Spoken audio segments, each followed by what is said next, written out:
Sonnox.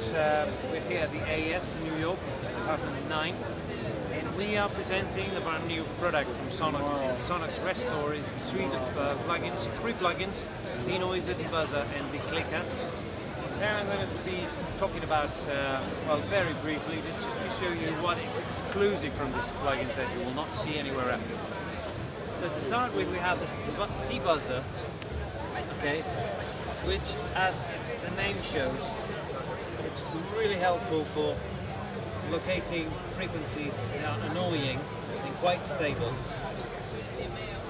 Okay, I can do that following several methods. The first one is to click the candidates and see the one that really works. Now it's European DC, it's 50 Hertz, and it's dealing not only with the fundamental but also with the harmonics that is generating.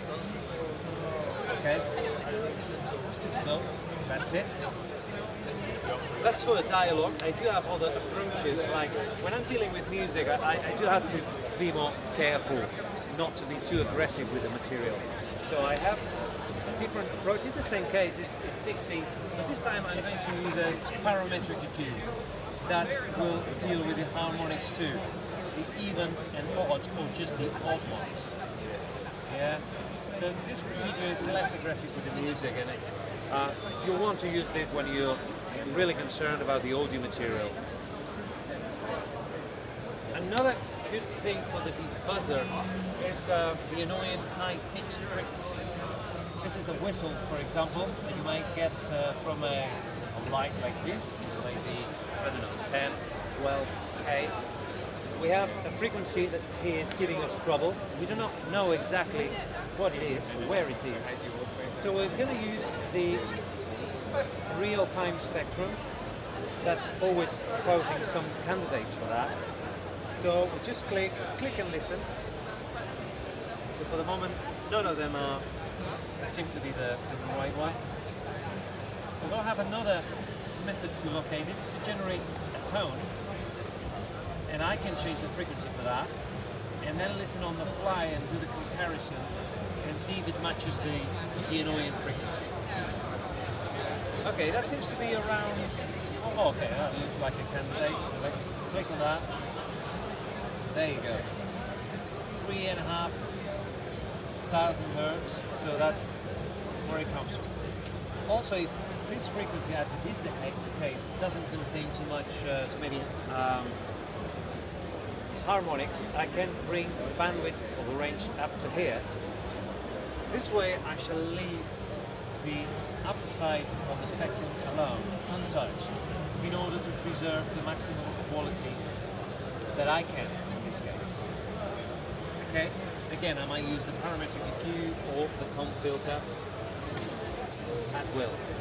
So that's in a nutshell the debuzzer, good not only for low pitch frequency, but as you've just seen, for higher frequencies, which at the same time I think are more common in recordings.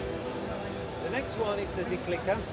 It contains very exclusive features, but as you can see, the first thing is it's very graphical. So you don't have to listen to it to read what's going on in here. It's detecting some events. These events are either pops, clicks, or crackle, depending on the size of the event. We call it one thing or another. Because they appear in red, they are telling you that these are being detected but not corrected. So all we have to do then is start selecting all these sections that will correct pops.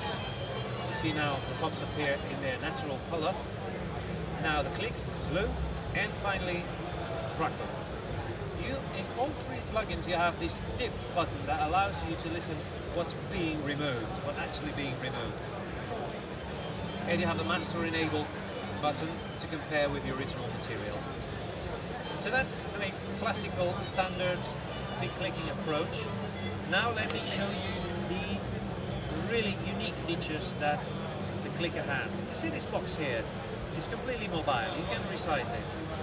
That's to create an exception. I mean, any click inside here will be left alone, will not be corrected.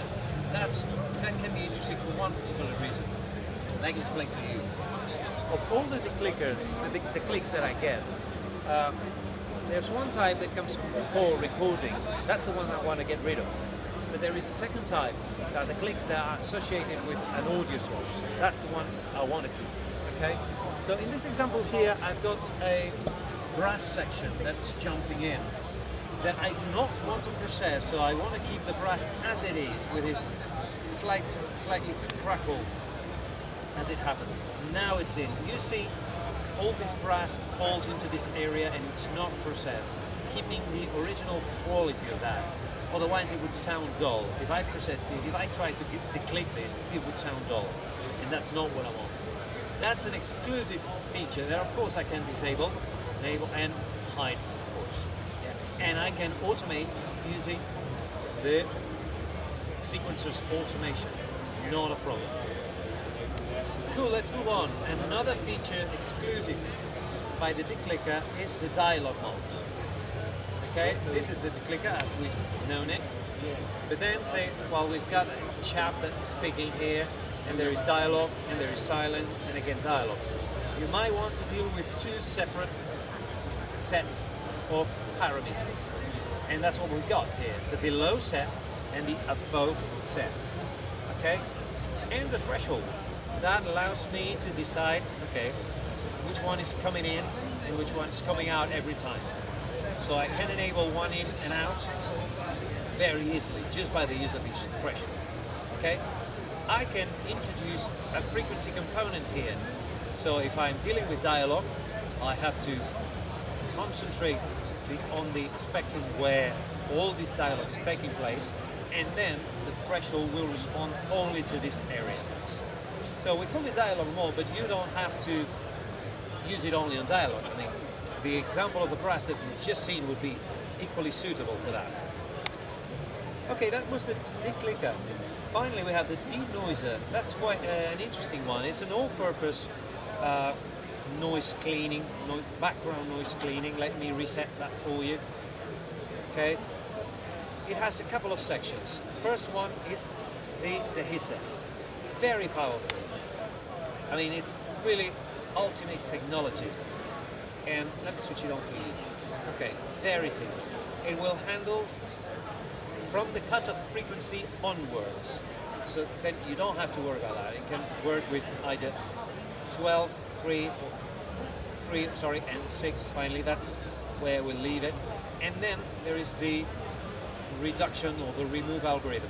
It's completely independent from the dehisser, so then I can apply general reduction to the whole spectrum, as you can see very graphically, and play with the threshold as well. Cool. But I can do a more precise approach to that, is by using the handles on top of it. So let's say the 4K needs some extra reduction. Okay, let's go for it. And now the 8K needs some extra reduction. That's cool. And now I want to apply some general reduction to the whole, and I realize that the 2K do not need any reduction at all, so I can cancel it just by pulling it up. So you can really do some real precise surgery to your audio. Of course, there are a couple of parameters that I want to mention to you. When you are dealing with a hissy piano, just like the one we have in here, there is the danger of removing also the attack of the hammer action, which is not what you want because that's part of the sound, okay? Then you have this command here, this called color. What you're gonna do is to allow the hammer action in. So if we listen to the difference button, press the difference, that's what we are taking away, and you can see there's a lot of hammer action away.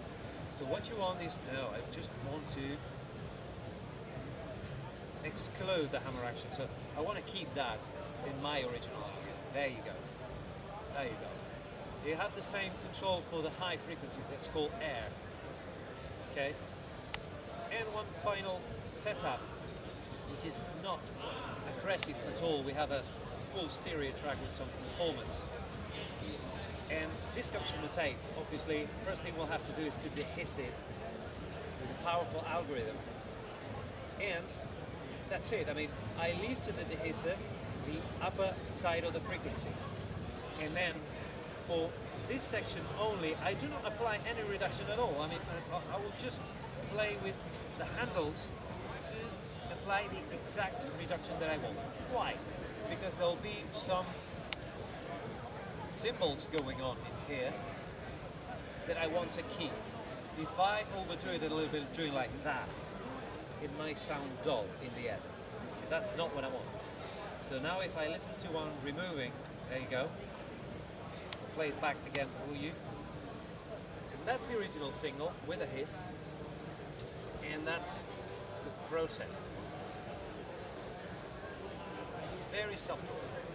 These handles here allow lots and lots of possibilities. We're talking about music, we're talking about restoring audio takes, but how about forensics? I mean, if you want to rescue a dialogue which is buried in any telephone conversation or any high precision microphone that's recording 30 meters away from some of the suspicious guys, I mean, why not using a denoiser and some of the handles just to fine tune and to rescue that dialogue that we're about to understand. Well, that's all I wanted to show you. Thank you very much. They will be available, we estimate, at the end of October, and I think I'm capable to promise that. Native format, that means VST, audio units, and ARTAs that you've just seen. Very CPU hungry, but believe me, it can't be no other way. It has to be like that. They deal with brand new algorithms. It has nothing to do with the old Sony Restoration Bundle. Completely new design, completely new algorithms. They've been put up to date. And I invite you to download the 15-day demo as soon as they are available, and there will be. All you need is an iLok key to test the free plugins fully featured. Thank you very much.